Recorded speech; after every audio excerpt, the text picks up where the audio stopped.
Muito se tem especulado nas redes sociais o que aconteceu com o pastor Paulo Júnior, pois recentemente o pastor deixou seu ministério e confessou que estava em pecado. Mas neste momento vamos deixar de lado as especulações e trazer o testemunho do pastor Paulo Júnior. Ele é pastor, escritor e conferencista. Era o pastor titular da Igreja Aliança do Calvário, localizada em Franca, no estado de São Paulo. Já pregou o Evangelho de Cristo em países da América do Sul, América do Norte, Europa e África. É também fundador e presidente da Sociedade Missionária Defesa do Evangelho, que tem como objetivo dar suporte a missões no Brasil, na África e na Europa. Paulo Júnior é casado com a fisioterapeuta Suzana, com quem tem 3 filhos. E se você está gostando desse vídeo, deixe aqui o seu like, inscreva-se em nosso canal e compartilhe este vídeo com sua família e os seus amigos. Assista agora ao impactante testemunho do pastor Paulo Júnior. Eu sou filho de pais católicos. Ambos as partes da minha família eram católicos tradicionais. Minha família do lado do meu pai e do lado da minha mãe. Sobretudo do meu pai, bem mais fervorosos e bem mais fiéis às doutrinas católicas. Eu perdi meu pai em 1982. Em 1982, fazendo ali uma operação, ele era motorista. A operação que eles estavam fazendo no caminhão era perto de uma rede elétrica. E ali o meu pai, num descuido de uma manobra de um funcionário, ele é eletrocutado, recebendo uma descarga de 39 mil volts, morrendo instantaneamente. Ele deixa uma viúva com 3 filhos. Um de 1 ano, outro de 5, outro de 6. Eu era o de 5. Daí então, de 82 para frente, nós fomos criados sem pais. Sobretudo, nos princípios católicos. Primeira comunhão, crisma, todo aquele negócio. Aos 14 anos de idade, já criado sem pai, um jovem vizinho meu, desde muito pequeno, ele se converte, o Alexandre. Ele se converte na Igreja Presbiteriana do Brasil. E ele começa a me evangelizar, com 14 anos. Então ele me evangeliza e eu lembro, todos os dias quase da minha casa com a Bíblia aberta, sobretudo abrindo em João 14, toda riscada, colorida, e dizendo, disse Jesus, eu sou o caminho, a verdade e a vida. Ninguém vai ao Pai senão por mim. Então, caso você não saiba, a primeira igreja que eu frequentei na minha vida foi uma igreja presbiteriana do Brasil em 1990-91. Só que ali ainda não se deu a minha conversão. Foi lançada uma semente, eu tive o primeiro contato com o Evangelho. Já comecei então a entender que o catolicismo romano, ou o romanismo, era um equívoco, a adoração às imagens, a missa, a confissão auricular, toda aquela coisa foi sendo desconstruída no meu coração. E eu comecei a congregar com esses irmãos ali durante 3 anos. Até me lembro do nome do pastor Clemilton. Tinha um filhinho de 5 anos chamado Silas, na época. Uma igreja muito boa. Acontece que com os 16 anos de idade, eu me desvio. Eu deixo. E vou fazer como quase qualquer jovem do mundo. Vou conhecer o mundo. E é então que dos 16, 23, começa a minha saga ímpia. Eu começo a me perverter, começo a experimentar os horrores do mundo. Primeiro com um cigarro, cerveja, bebidas mais fortes, até que eu começo a usar. E muita eu também conheci a cocaína, droga que era muito apreciada por mim na época. O crack, os ácidos. Eu me tornei um usuário, um drogado, uma pessoa bem desconstruída na sociedade. Ao ponto de a minha mãe estar vendo novela na sala e eu no quarto com 3 marginais, com uma montanha de cocaína no quarto, e nós estávamos ali cheirando enquanto fazíamos os papelotes para depois sair para vender.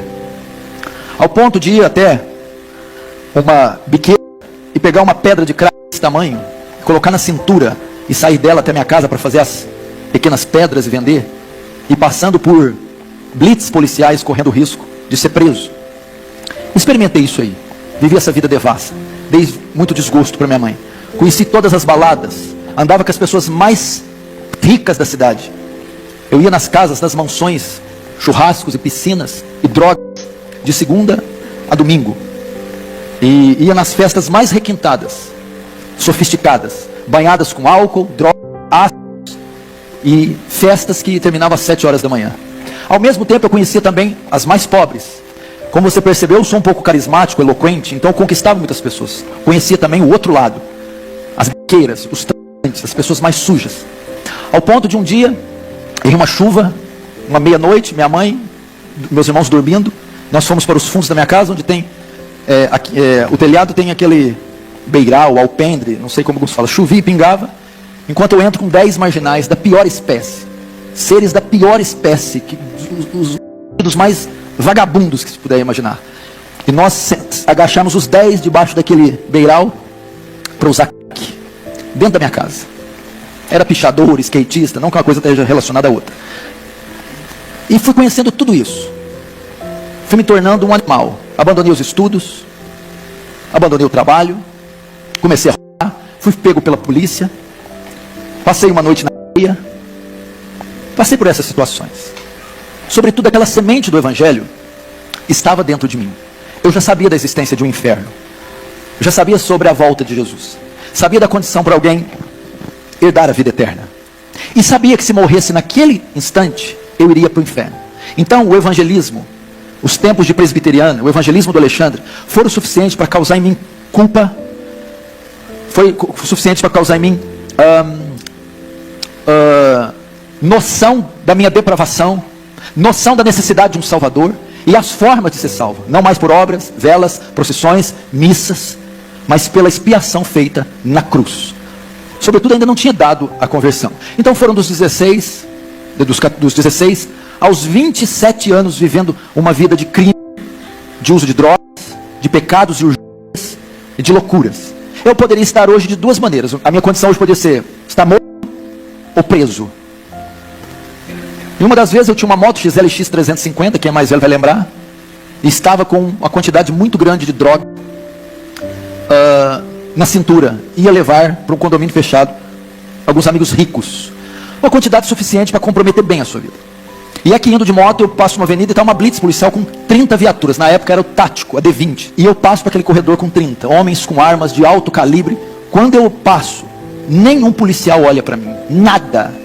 Naquela hora, eu comecei a ver a misericórdia de Deus na minha vida. Porque talvez tivesse me pego aquele dia, eu estaria lá talvez até hoje. E passando por tudo isso. E o que aconteceu? Em um dia, saindo para uma festa de exposição agropecuária, que é comum nessas cidades do interior, onde fazem shows e tem bebida à vontade, nós íamos para uma dessas festas, numa sexta-feira à noite. Nessa semana, um amigo meu tinha ido aos Estados Unidos fazer um high school e aprimorar a sua condição de atleta de basquetebol. E ele estava retornando e me ligou perguntando se eu queria que ele comprasse algo para mim. Como eu estava envolvido com o basquete, eu queria tênis na Nike, moletons, aquelas roupas todas. E ele trouxe aquela semana. E eu me vesti de todo aquele aparato gringo. E me aprontei e passei na casa de um amigo meu, o Juliano. Nós iríamos sair aquela noite e ir na festa de exposição.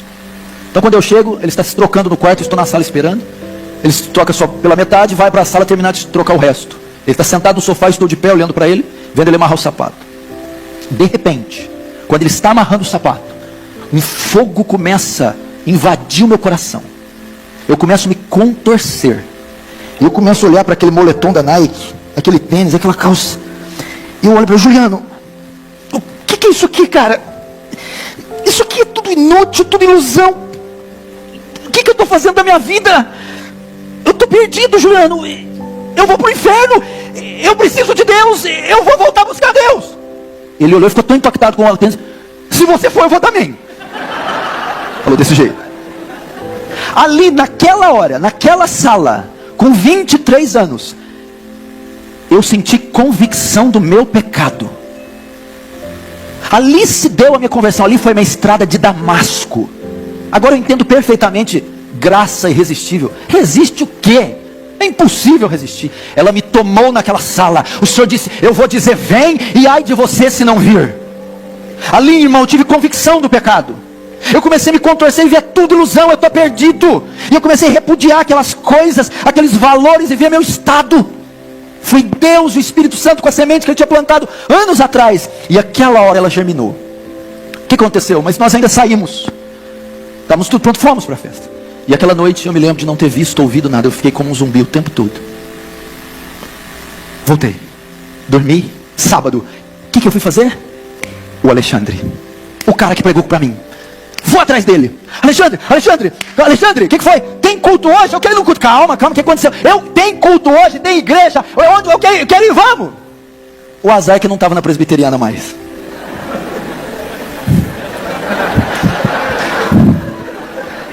Ele tinha uma comunidade. Mas novo convertido não quer saber. Falou Jesus, ele está lá. Irmãos, era um culto de sábado, muito comum, culto da mocidade. E ele disse, tem culto dos jovens, vamos. Eu fui. E faz 20 anos que eu nunca mais saí. Se deu a minha conversão. Eu comecei a ir.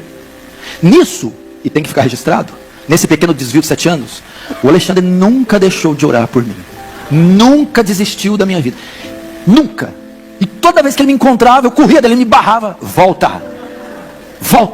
Eu acho que ele nunca ganhou tal na vida, só ganhou eu. Mas veja só que obra Deus tem feito. E ele vai receber o galardão por isso. Não temas, pois o Senhor é contigo. Até o próximo vídeo.